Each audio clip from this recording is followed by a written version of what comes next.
Hello everybody out there and welcome back to another Dark Avenger Comic Book review. This time we are talking about the books that came out of Marvel on the week of April 30th, 2014. Yep. I did the intro where I talked about stuff that's going on and stuff like that in the previous video, so go check out DC Comics video if you want to see all those intros. I don't want to do it again because there's a lot of books from Marvel.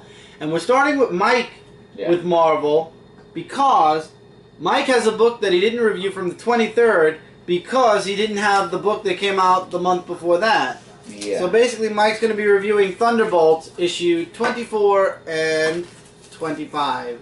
Yes. So, alright, issue number 24. It's really a new story arc, I would say, because I could just sum it up. Like, basically, General Ross is talking with Mancuso?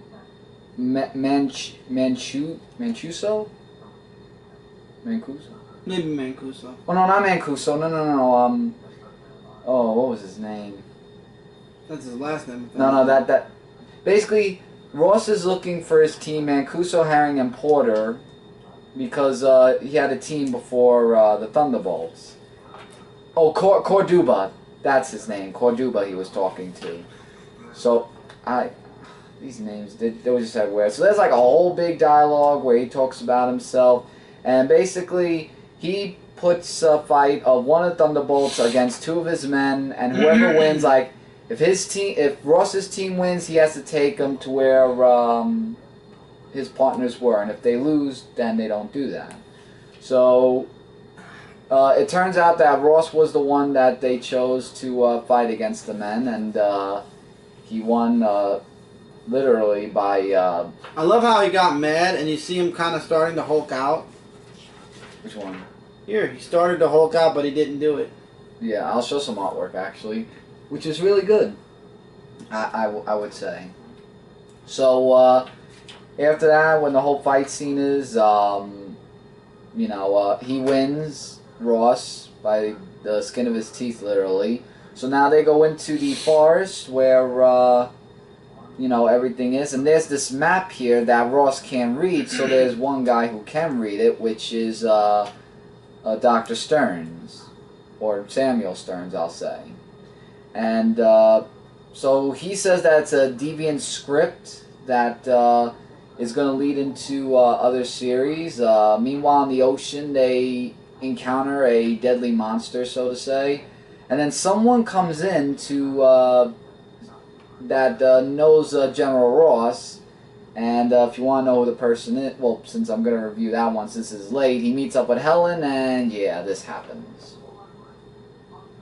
And that's to be continued in the next book, right next to me, which is, by the way, this was good, by the way, of Thunderbolts issue number 25, because when I opened this book, I was saying, wait a minute, I don't remember that scene happening, and then that's how I realized there was an issue missing.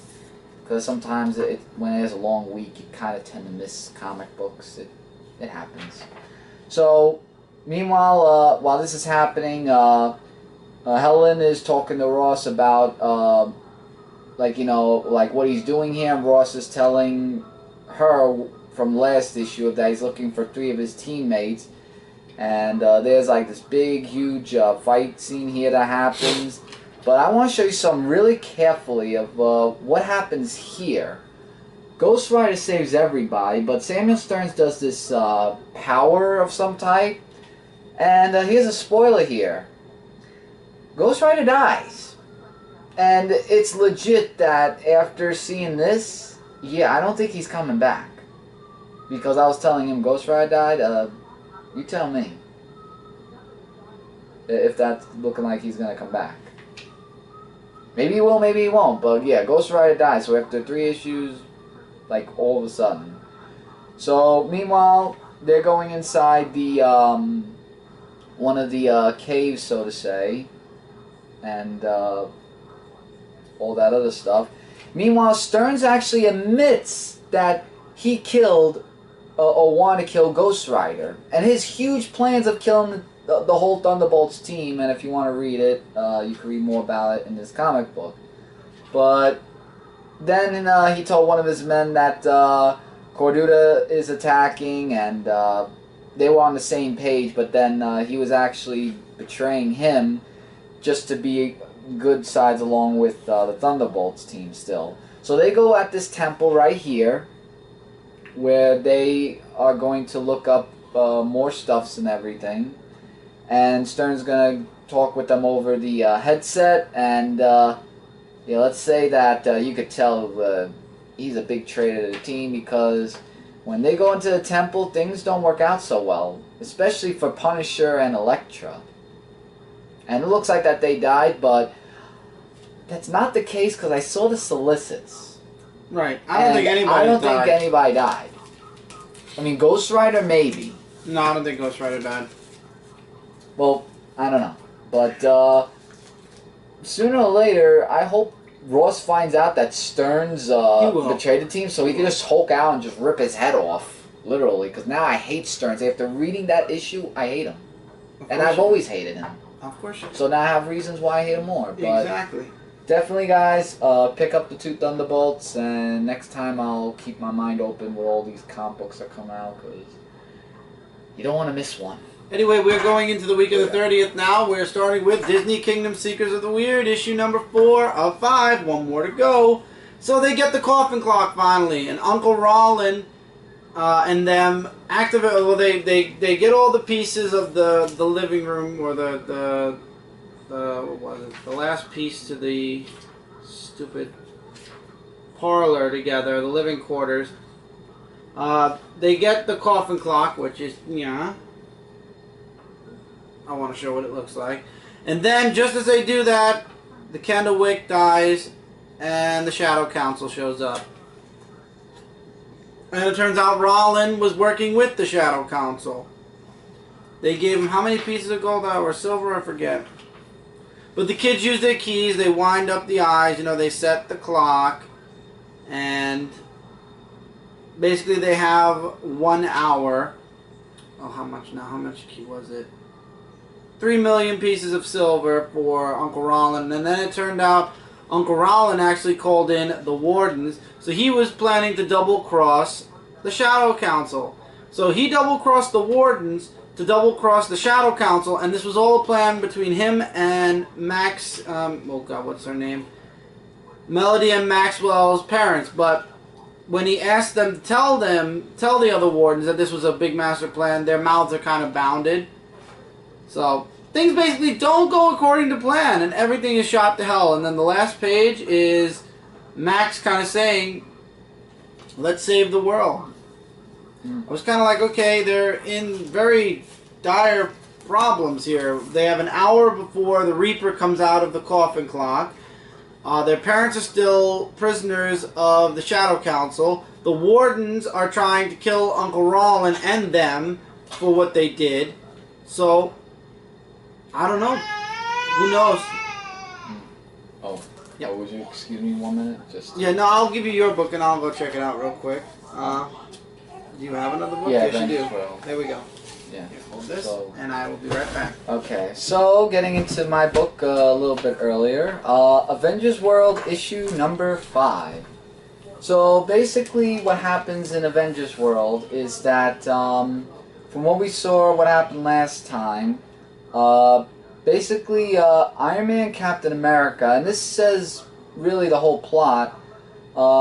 They need to go to this island, and they need a person that could teleport, so they need to go to Manifold, or Manifold, basically, and and they say that he's not the person to join the whole thing of what's going on.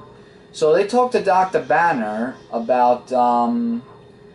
Banner's trying to be the whole lead up of everything, of talking about AIM Island and lots of other stuff that are going on and everything else. So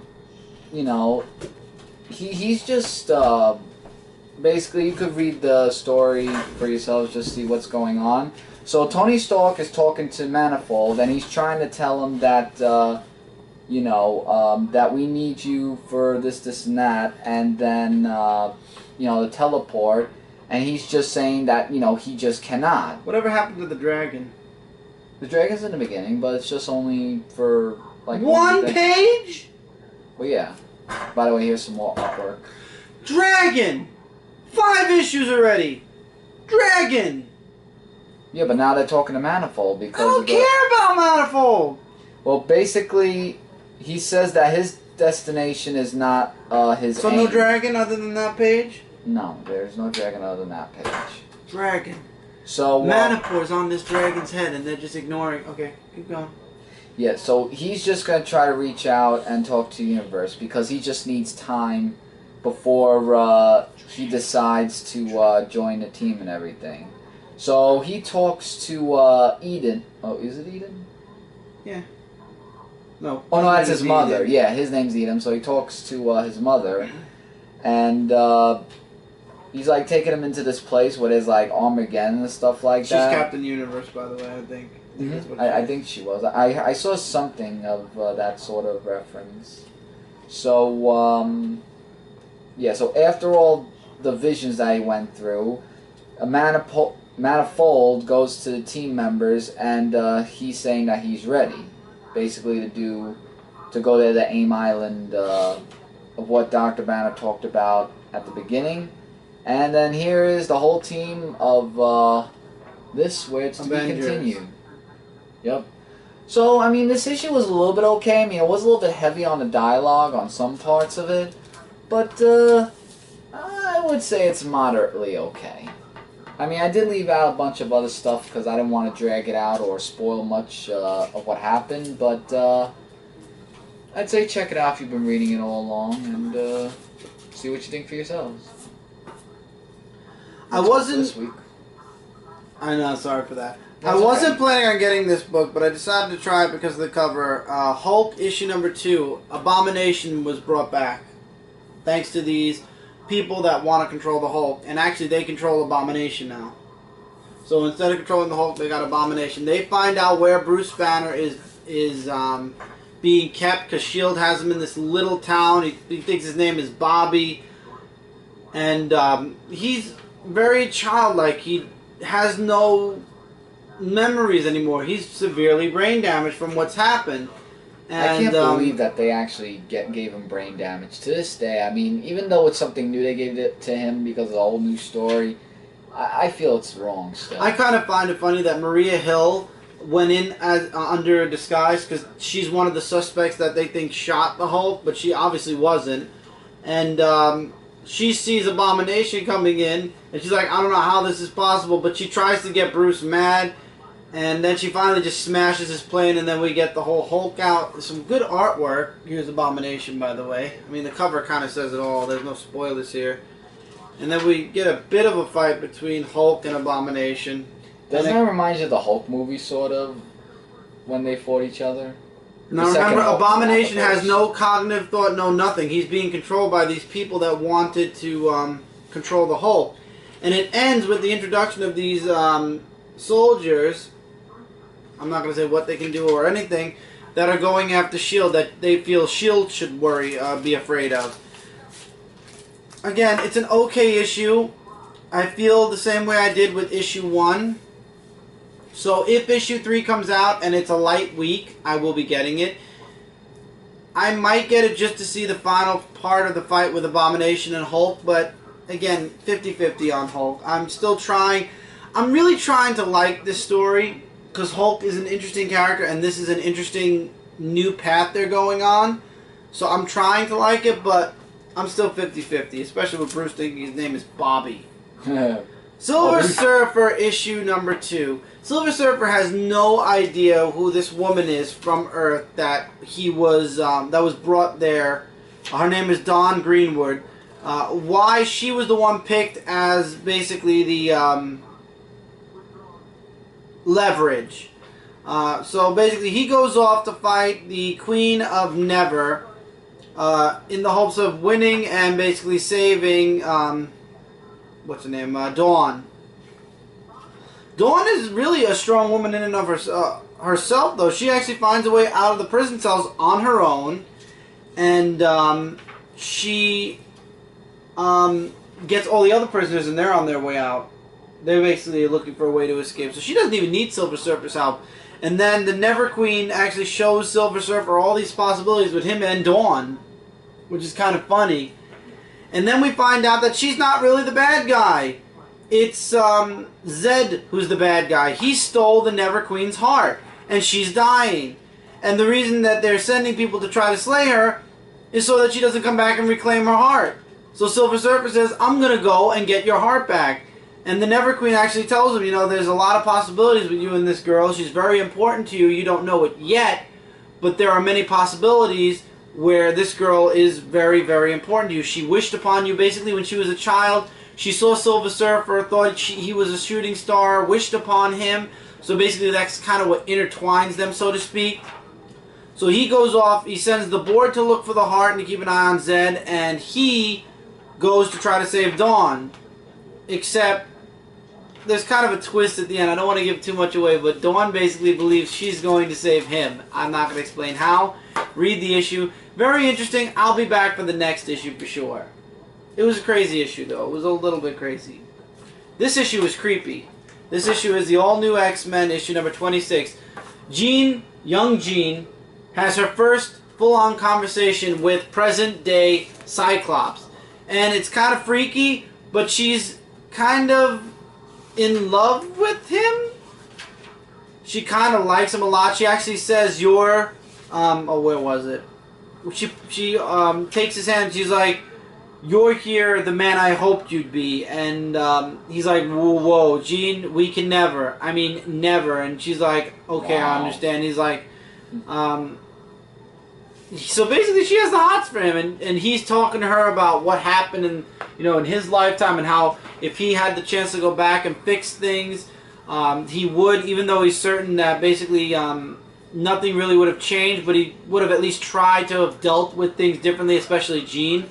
And that's where the whole, you know, you're the guy I was hoping for. So basically, adult Scott is the guy that she's in love with, or the guy that she understands she married, whereas young Scott, she kind of thinks is still a child, which I find interesting. And Scott's actually saying, Emma's going to be teaching you about your, you know, she's going to help you train with your new power. Kitty says to... She sees Cyclops walking out of Jean's room and says, you took that very well and you dealt with that very well. You handled it well, but you are never allowed to be in that room with Jean alone. And he's trying to explain to her, he's like, Kathleen, please. And she's like, that's the last time. Understood? And he's like, yes, ma'am. Laura leaves because of young Scott leaving.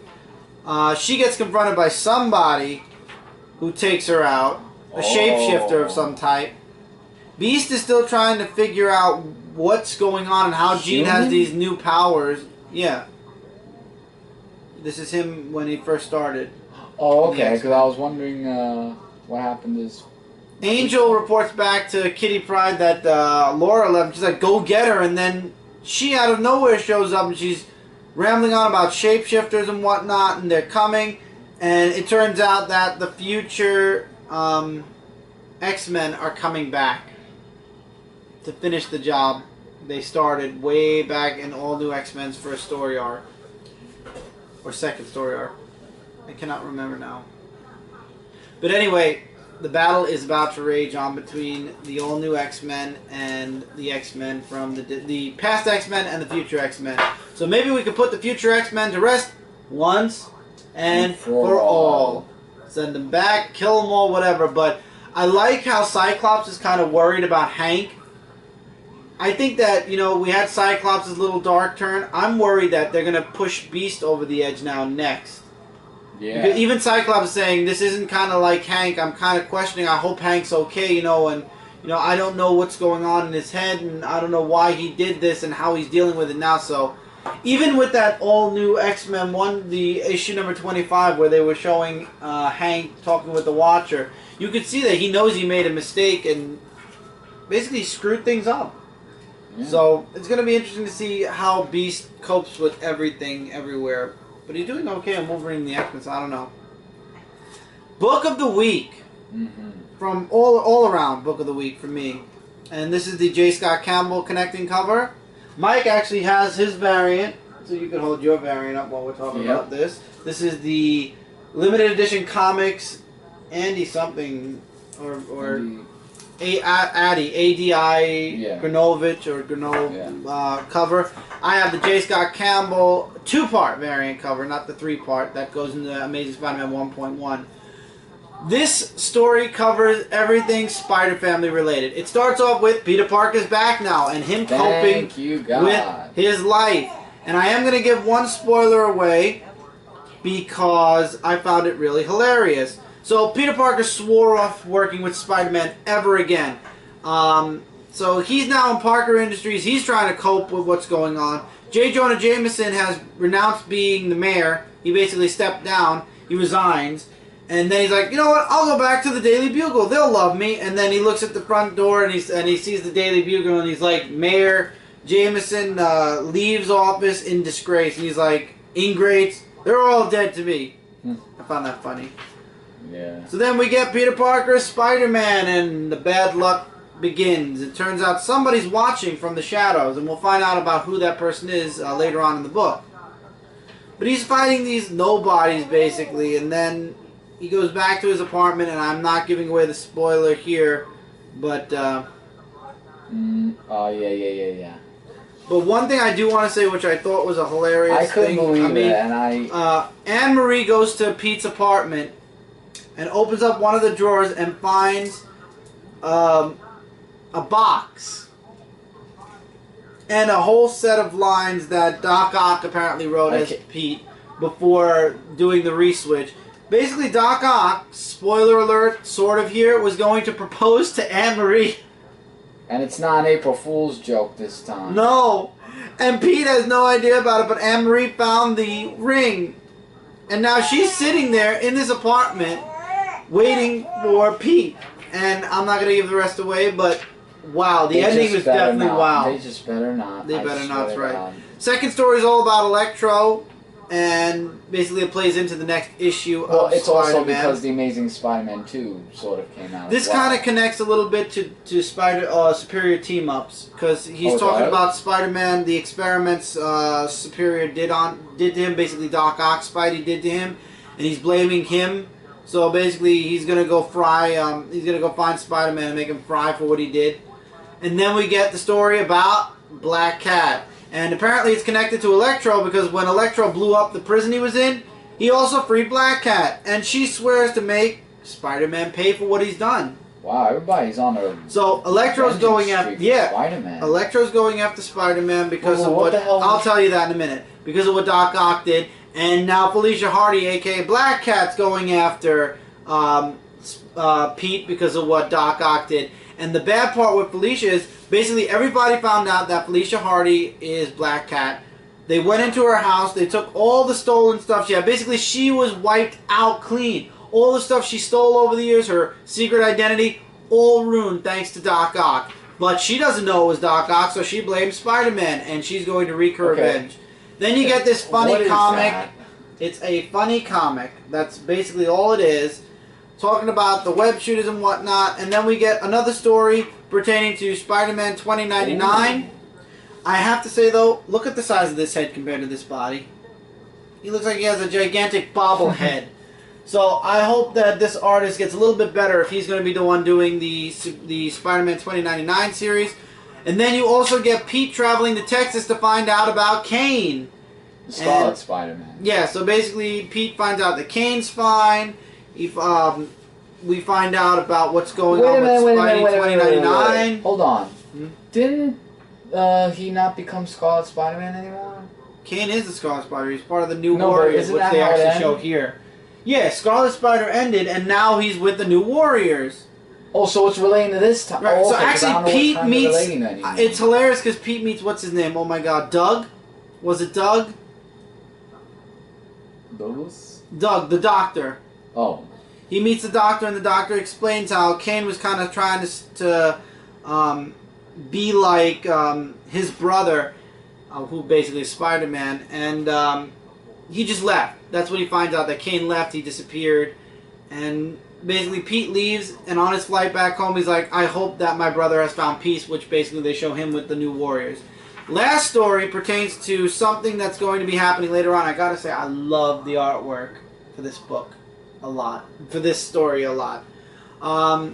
It's this fan of Spider-Man's who put his video up on YouTube, literally the letter YouTube, and he got popular off of it, and basically he idolizes Spider-Man. He got the very first ever autograph from Spider-Man, and now he's creating his own kind of...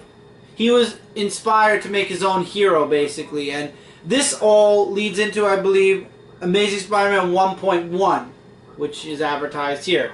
So basically, this book, after that, we basically get the Inhuman issue #1. That's the bulk rest of this book. So really, all you need is this part of the book.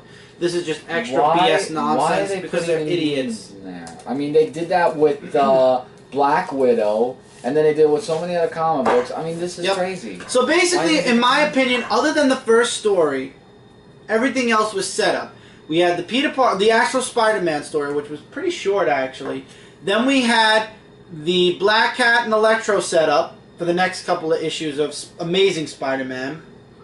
We had the Spider-Man 2099 story, which sets up for Spider-Man 2099, written by Peter David, in July. That's awesome. I can't wait for that. And then we had a little segment for Kane, advertising for New Warriors.